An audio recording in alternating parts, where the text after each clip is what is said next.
ये सवाल आज हम अपने एनालिस्ट के सामने कुछ ऐसे रखेंगे कि जो इल्ज़ामात लगाए जा रहे हैं अली ज़ैदी साहब की जानिब से, तो क्या इतनी अहम रिपोर्ट में रद्दोबदल के इल्ज़ामात में हकीकत हो सकती है? वैसे तो हाँ या नहीं के ऑप्शन हैं हमारे एनालिस्ट के पास, लेकिन जनरल कमेंट भी कर सकते हैं। तो पैनल पर आज हमारा साथ देंगे हसन निसार साहब, मज़हर अब्बास साहब, बाबर सत्तार साहब, इरशाद भट्टी साहब और मुनीब फारूक साहब भी।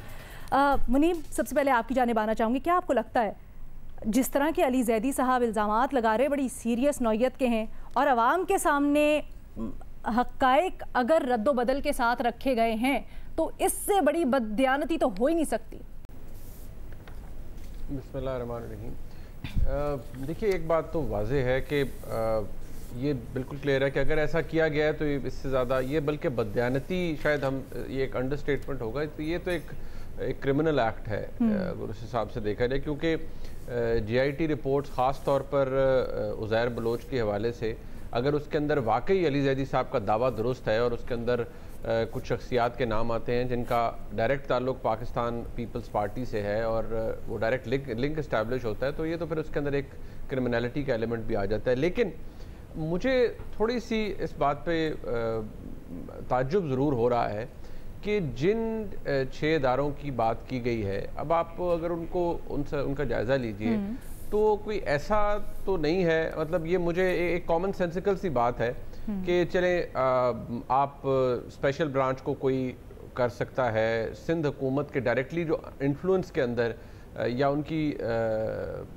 जुरिस्डिक्शन के अंदर जो मामलात आते हैं, चले उनको तो वो इन्फ्लुएंस कर सकते हैं। लेकिन एक ऐसी रिपोर्ट के उसके अंदर से वो बकौल अली ज़ैदी साहब के कि वो कुछ पेजेस गायब कर देते हैं, वो जारी हो जाती है और उसको जारी हुए तकरीबन 24 घंटे का वक्त गुजर जाता है और किसी ने किसी लेवल पे ना सिंध रेंजर्स की तरफ से कोई होता है ना डायरेक्टली नहीं, लेकिन एटलीस्ट कोई आपको पता चल जाता है कि नहीं जी ये रिपोर्ट टेम्पर्ड है, कोई रिएक्शन आ जाता है, किसी जगह से आपको पता चल जाता है। और वफाकी हुकूमत कह सकती थी कि सिंध रेंजर्स ने हमें तहफ़्फ़ुज़ात का इजहार किया और ये उन्होंने रिटर्न में कह दी कि ये टेम्पर्ड रिपोर्ट है, ISI है,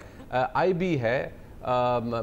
MI है। अब आप ये देखिए कि ये तमाम इदारों के जो रिप्रेजेंटेटिव्स थे उनके दस्तखत मौजूद हैं वहाँ पर। क्या कोई इतनी लूट बची हुई है कि वो किसी को पता ही नहीं है और सब लंबी तान के सो रहे हैं, किसी को कुछ मालूम ही नहीं है, एक टेम्पर्ड रिपोर्ट आ गई है, वो जारी भी कर दी गई है और सिंध हुकूमत बड़े आराम से बैठ गई है। सो अगर इसको लॉजिकली देखा जाए या अगर एक कॉमन सेंस के एलिमेंट को देखा जाए तो मेरे ख्याल में इट डिफीट्स कॉमन सेंस कि ये मुमकिन नहीं है कम से कम इस हॉस्टाइल एनवायरनमेंट के अंदर कि सिंध हुकूमत which is at odds with the federal government वो एक रिपोर्ट जारी करे, उस रिपोर्ट को टेम्पर्ड कर दे और वो बड़े मजे से जारी भी कर दे और उन्हें पता हो कि नहीं जी कुछ भी नहीं होगा। ये अगर किया गया है तो ये तो चार्जशीट है। अगर ये बात अली ज़ैदी साहब की दुरुस्त है और अगर वाकई रिपोर्ट टेम्पर्ड है तो ये तो चार्जशीट है पूरी सिंध हुकूमत के खिलाफ, यानी कि सिंध हुकूमत के जो चीफ एग्जीक्यूटिव हैं क्या वो इस टेम्परिंग के अंदर शामिल हैं, क्या पूरी हुकूमत इस टेम्परिंग के अंदर शामिल है। सो मेरे नज़दीक मैं बहसियत एक कानून के अदना से तालिब इल्म के मैं समझता हूँ कि ये मुझे इसमें कोई कॉमन सेंस नज़र नहीं आती, कोई लॉजिकल बात नहीं लगती कि आज के दौर में इस एनवायरनमेंट के अंदर ऐसी रिपोर्ट आ जाए जो कि टेम्पर्ड है और जिन इदारों के दस्तखत मौजूद हैं वो भी चुप करके बैठे हुए कि ठीक है जी आ गई है, हम क्या करें, हमने तो कर दिया था। It is not possible. हाँ, ये ज़रूर हो सकता है कि जो अली ज़ैदी साहब के पास है वो